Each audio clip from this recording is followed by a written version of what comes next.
नमस्कार दोस्तों, power star Pawan Singh का बड़ी न्यूज दे देने वाला हूं, तो उसी के बारे में बताने वाला हूं। अगर चैनल पर नए हो तो वीडियो को दिल से लाइक करके चैनल को सब्सक्राइब करें।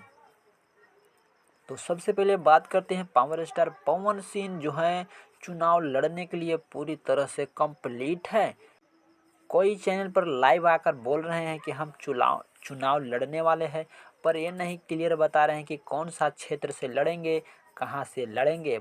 पर इतना ज़रूर बताए हैं कि जब भी मैं चुनाव लड़ूंगा तो अपना जन्मभूमि जहां है, अपना क्षेत्र से ही चुनाव लड़ूंगा। पर ये भी मालूम नहीं है बीजेपी से आने वाले हैं या अदर पार्टी से आने वाले हैं, अभी खुलासा नहीं हुआ है। अगर बीजेपी टिकट नहीं देती है तो अदर पार्टी से चुनाव लड़ेंगे। तो क्या आप सब कमेंट करके बताएं, पावर स्टार पवन सिंह का चुनाव लड़ना सही है या गलत है।